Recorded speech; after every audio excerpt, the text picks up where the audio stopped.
The WWE landscape is changing. The draft went underway. Both SmackDown Night 1 and Raw Night 2 showed us what the new landscape will be. This is the Fight Pit Podcast, episode 23. Welcome, Crazy Maniac Productions, J-Dog. What's up? We are ready. We're going to go over SmackDown first, Raw next, and then the draft picks. So we're starting off with SmackDown. We started with Cody and AJ doing the contract signing. And they didn't have a contract signing brawl, which was... Thankfully. Yeah, that was surprising, kind of. More surprising than if they would have had a brawl and a nice change-up of things. I don't think we needed a brawl, just mutual respect and shaking hands. So that was pretty cool. And then after this, we had Cody and Triple H announce the draft picks, and afterwards, Carmelo Hayes came out and he called out Cody Rhodes to a match later on, saying, look, you want people that won't miss? I don't miss. So we had Cody Rhodes versus Carmelo Hayes later in the night. Mysterio and Dragon Lee took on Berto and Angel. LWO versus LDF, obviously. And Project Dragon ends the match. It's basically this tilt-a-whirl thing, and Dragon Lee falls on you. It was a 3-minute match. It wasn't a big match. It was shorter than the match that's showing on your screen right now. For real. That's Yeah, this match is only 3 minutes. This match sucks. But, yeah, this was filler, basically. Yeah. And nothing else happened other than after the match, Santos came out. The match didn't really matter. It was what happened afterwards, the segment afterwards. They showed on the screen who was the real attacker of Dragon Lee before WrestleMania. Dun, dun, dun. And it was pretty expected, but also very, very pleasing that it was Carlito. Because we finally get that heel turn. We finally get the Carlito singles run that we've been waiting for. We get old heel Carlito. Yay. Spitting now bring in the back faces. his old theme. Spit in the face of people I don't want to be cool with. An even shorter match happens next. Braun Breaker taking on Cedric Alexander. Alexander's a glorified jobber at this point. Yeah.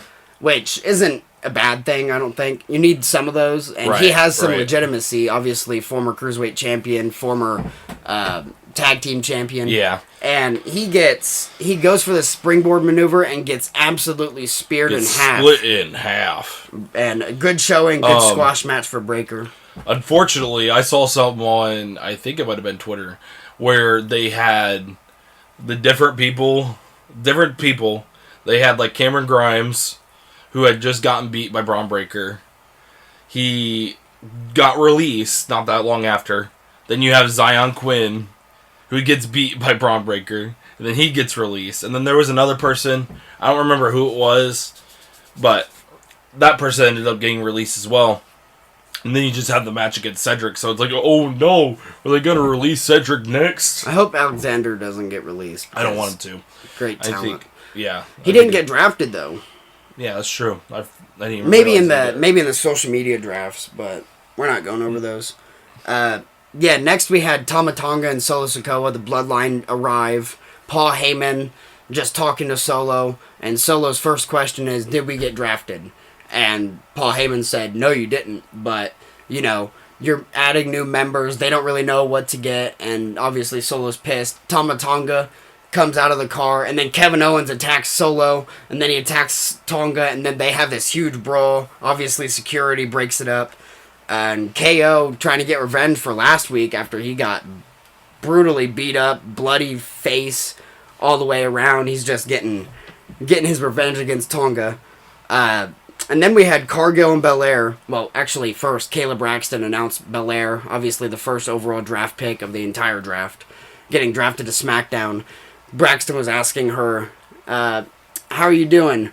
You got drafted first, and you get a tag team championship match. What is your thinking right now?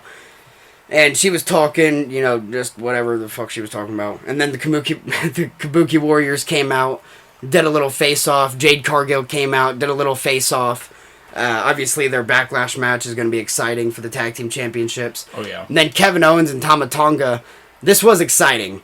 Tama Tonga and Owens were just brawling. They came out and they just kept brawling, and the women just disappeared. They went to the ring. They were just beating each other up. Solo Sikoa came out. odding up the even, and Kevin Owens gets beat up by the Bloodline. And then who comes out to help? I hear voices in my head. They counsel me. They understand. They talk to me. We will have Kevin Owens and Randy Orton versus the Bloodline at Backlash. I just want to say, in my predictions, I was close. I said Tama Tonga versus Kevin Owens. I knew they were building something. So, if you want to know more about that booking, fantasy booking, watch our last episodes. Should be up in the corner in this video. Watch it. Yeah. Yeah. Yeah. Yeah. After this, we had Naomi versus Stratton. This was a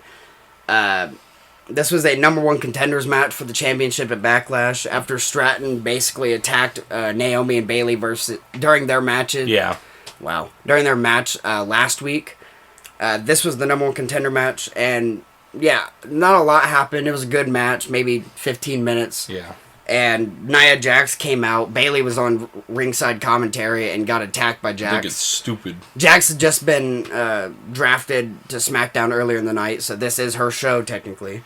She also got involved with she got involved with Bayley and Tiffany Stratton's match too. On top of that, or no, I'm talking about from the week before. Jax? Or no, it was Naomi and Bayley. My fault. Yeah, come on, Jason. I'm sorry, but so you had her involved in both, I guess, number one contender matches, because I'm pretty sure they counted this Liv Morgan. Was it? No, it wasn't Liv Morgan. Sorry, I'm thinking too far ahead. Man, you're going crazy. Naomi and Tiffany Stratton, during this one, they had Nia Jax interfere, and then you'll see in our later review of Raw, Nia Jax also gets involved with the other number one contender match. Morgan and Lynch. And yeah, after Jax basically causes a draw, Stratton lines up both Naomi and Bayley and hits the prettiest moonsault ever on both of them, just like she did last week, making her big statement. And yeah, after that, we had the Street Profits versus the A-Town Down Under preview. They were backstage just talking to each other. They're having a match for the championships next week. Bobby Lashley came out, and, A-Town Down Under got scared, so they left. Always. AOP were shown beating up New Catch Republic, which is always great to see AOP beat up some little dudes. Granted, I don't like it being Pete Dunne and Tyler Bate, but I mean, you give AOP a strong showing, I guess it's fine. This was when they announced Naomi versus Bayley versus Stratton for the Women's Championship at Backlash. They also announced KO and Orton versus the Bloodline at Backlash. So those are some pretty good matches I'm excited for at Backlash. We had Cody taking on Carmelo Hayes in the main event, and this wasn't a World Championship match, I don't think. But it doesn't even matter because Cody won. Yay! It was a good match, probably 10 minutes. There was a springboard fadeaway DDT near fall by Carmelo Hayes, and I haven't actually seen Carmelo Hayes probably wrestle since 2021, 2022.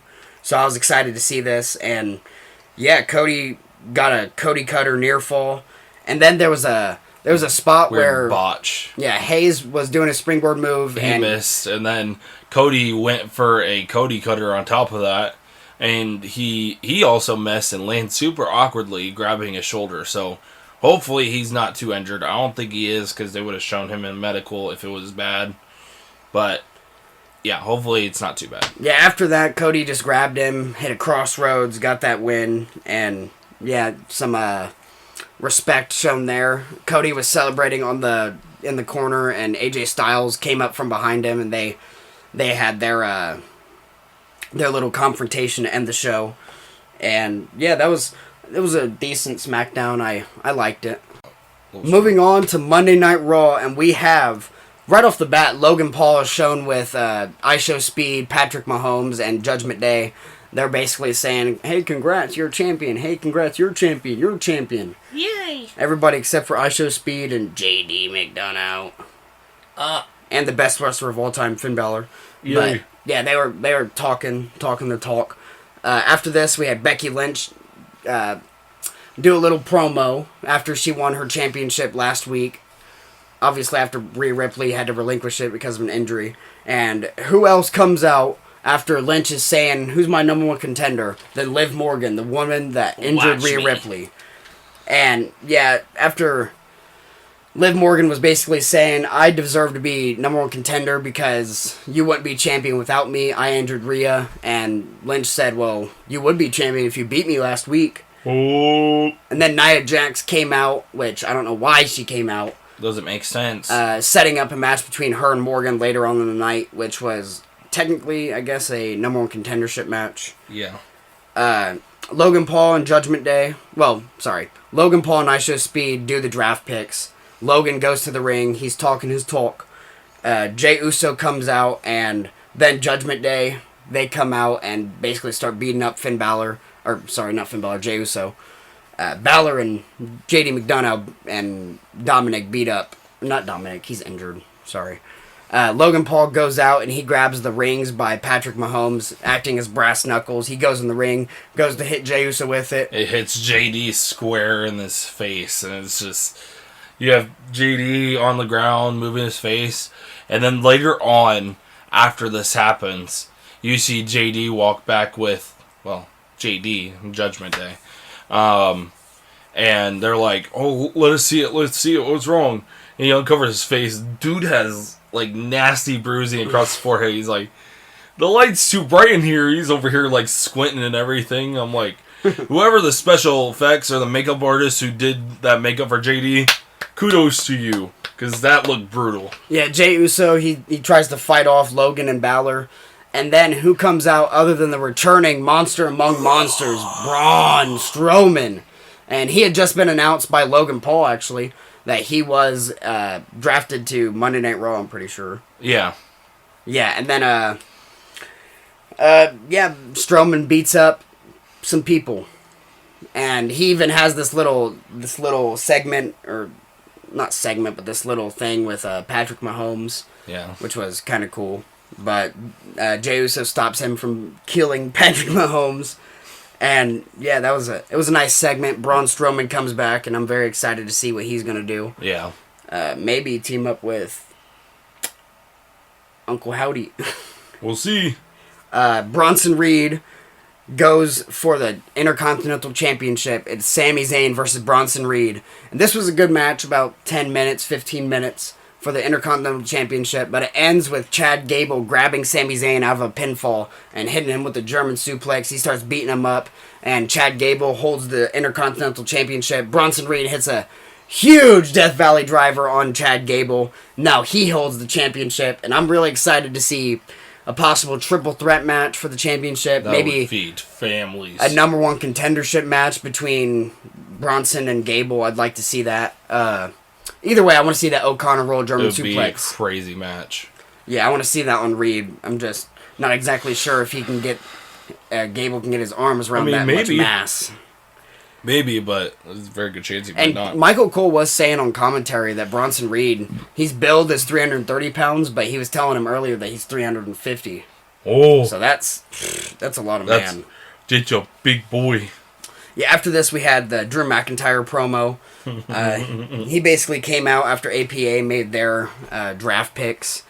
And, yeah, he was basically saying, CM Punk, you know, you injured my elbow and I injured your tricep. You're at home like a little bitch.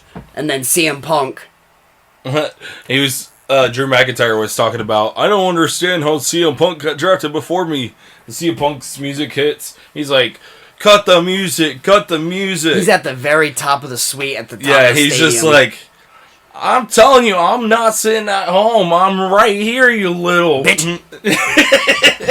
Anyway. The way he says it is awesome. We cut to commercial. Like, Drew goes up to the top of the stadium. Trying to chase down CM Punk.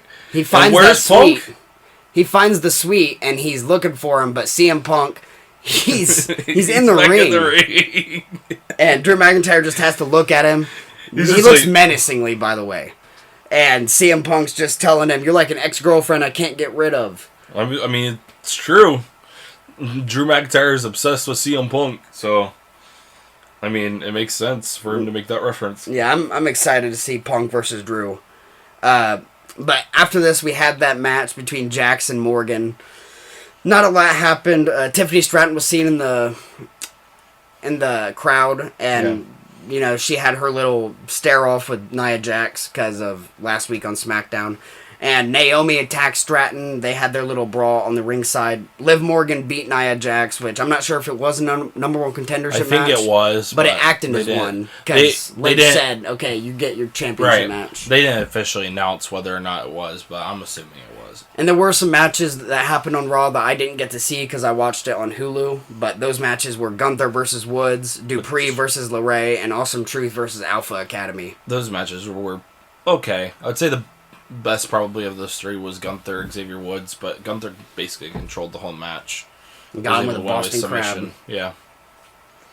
Yeah, that was, some good matches. I didn't actually watch them. And we had the main event, Jey Uso teaming up with Ricochet and Andrade to take on Damian Priest, Finn Balor, and JD McDonough of the Judgment Day. And yeah, JD McDonough's face looked crazy. I hope that's makeup. It is. I can promise you it is. Yeah, and I didn't actually watch this one, but Uso, Ricochet, and Andrade won, which was the good choice. Uso beat Finn Balor, protecting Damian Priest from getting a pinfall on himself because he's the world champion. So right. Yeah, and it was a pretty good Smackdown and Raw, I thought. But we're getting to the exciting part now, and that was the draft. Night 1 of the WWE 2024 draft. We start off round 1 announced by Cody Rhodes and Triple H. Monday Night Raw picks up SmackDown picks up Bianca Belair and Carmelo Hayes. And Monday Night Raw picks up Jey Uso and Seth Rollins. And I do want to mention that the champions were protected, so Monday Night Raw automatically got Sami Zayn, Damian Priest, Becky Lynch, and Awesome Truth, and SmackDown got Logan Paul, Cody Rhodes, Bayley, and A-Town Down Under, because, those are the championships exclusive to that brand. It was different from the last times we've had the draft, where there was that element of surprise, like, okay, if a champion gets drafted to the other brand, we could have 2 mid-card champions on the same brand, right. But this was not going to happen in this draft. Nope. Unless, of course, Bronson Reed would have beaten Sami Zayn. Right. Then it was. But either way, they're both on Raw. Anyway, they said, I think Wade Barrett said it on commentary that Carmelo Hayes was the first ever NXT champion or NXT superstar. 2016 Finn Balor. Yeah, come on. The first round draft. They said Carmelo Hayes was the only one. Finn Balor did that in 2016. You're old news. Old news, Hayes. Balor did it first. Get out of here. But, yeah, I really like that he got drafted to SmackDown, and I really hope to see another Carmelo Hayes versus Cody Rhodes match. Yeah. We started off round 2. Michelle McCool and Tori Wilson announced. SmackDown got Randy Orton and Nia Jax. Boo. How did Nia get chosen before a lot of the people in front of her? For real, I don't understand. SmackDown got Raw got Braun Breaker and Liv Morgan. So you have, on Monday Night Raw, Breaker's going to go for that championship against Priest or Sammy. We'll see. And, yeah, I always felt like Braun Breaker is a kind of Raw guy. He just looks like a Raw guy. Yeah. And then we had on round 3, the Dudley Boys announced it. Monday Night Raw, Wow. SmackDown gets LA Knight and the Bloodline, and Monday Night Raw gets Ricochet and Sheamus. So you have LA Knight on the same brand as Cody, as Logan Paul. I'd like to see LA Knight with the championship from Paul. Yeah. Or, good rivalry with Cody Rhodes. Maybe not beat him. Yeah. But yeah, you have Tonga and Solo Sikoa. They get drafted to SmackDown, so yeah, I think that's really cool. Sheamus and Ricochet going from SmackDown to Raw. Yeah. Yeah, good. Those are some good draft picks. Sheamus going for that championship, probably against Sammy. I imagine, yeah. We had Bradshaw and Teddy Long announce round 4, and that was SmackDown having AJ Styles and Andrade. I would say that's probably, I guess LA Knight and the New Bloodline would be a big round, but I would say that's probably one of the biggest rounds of the night. Obviously the number 1 contender, Styles, and Andrade, the returning superstar. Right. And then we had, obviously, Monday Night Raw gets Alpha Academy and Kiana James NXT call-up. I think Kiana James might be a really good fit into a big, foregone heel, forever heel for Raw. But that Raw pick got 5 superstars because it got Alpha Academy of Chad Gable, Otis, Akira Tozawa, and Maxine Dupree. Which I don't even know if Maxine Dupree is a good pick, but whatever. I'm happy that Gable stays on Raw. Yeah. And those were the only draft picks we had on SmackDown on night 1. So we're moving on to night 2. Night 2 starts off. We have Monday Night Raw drafting first. Stephanie McMahon makes her return. Makes her return. She made a return at WrestleMania. Bro. She makes her return to Monday Night Raw. Stinking Def Rebel messed up her theme. Really? I didn't pay attention to it. I mean, they didn't mess up her theme. It was like a remix. Oh. It was like... Def Rebel sucks. A little poppier of a version of it. Yeah. But I hope they don't renew their contracts. Bring back Jim Johnston. Monday Night Raw get Imperium of not Giovanni Vinci, but Ludwig and Gunther. And which is a huge pick. They also get Damage Control, which is 4 women's wrestlers that could be in a main event any day. Yeah. That's Kairi, Io, Asuka, and Dakota Kai. So that's a good pick for Monday Night Raw. Oh, yeah, for sure. And then SmackDown gets Jade Cargill and Kevin Owens. Not a bad pick. No. Not bad at all. And then round 6 overall, we have Logan Paul and IShowSpeed announce it. CM Punk and Braun Strowman go into Monday Night Raw. And the Pride of Bobby Lashley, the Street Profits, and B-Fab go into SmackDown with Tiffany Stratton. So I'm interested in what they'll do with Braun. Yeah, you have CM Punk. Yeah, you have CM Punk. I do want to see Strowman and Uncle Howdy team up. Yeah, that would be go that way. That would be a good faction. You have that and Alexa Bliss when she finally makes a return from pregnancy. But yeah, we had the Pride go to SmackDown, which means we can get Lashley versus Rhodes. Triple H, book Lashley versus Rhodes. Do it, please. Do it now.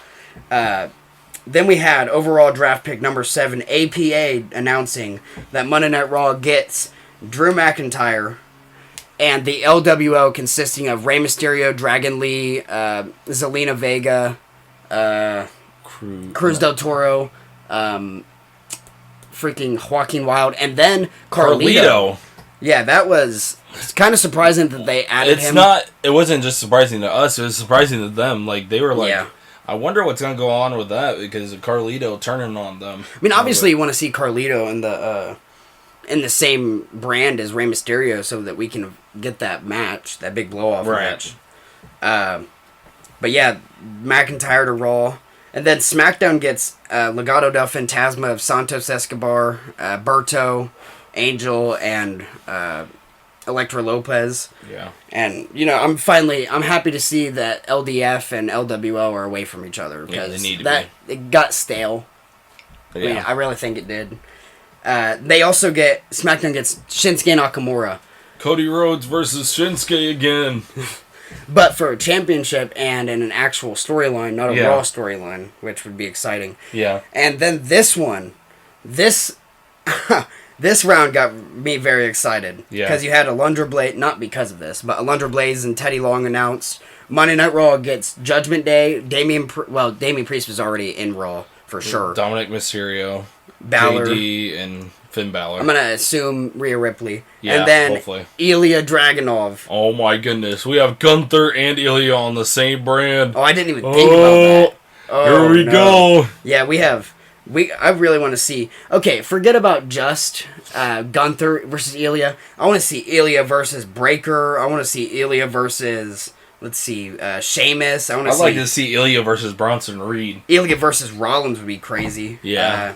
Ilya versus Priest. Ilya versus Zayn. A lot of great matches. And then SmackDown gets 3 women, and not all drafted together, but Naomi, and then Chelsea Green and Piper Niven. I was not excited about Chelsea and Niven. Really didn't care where they went. No. And Naomi staying on SmackDown just makes sense because she's in the Women's Championship match against Bayley and Stratton at Backlash. Yeah. But yeah, those were some good picks, especially Ilya. And Monday Night Raw, that was also the third NXT call-up of the draft. Yeah. The 9th overall draft pick, or draft round, we had the Dudley Boys once again announce. And we had the New Day of Kingston and Kofi. They're headed to Raw with Lyra Valkyrie.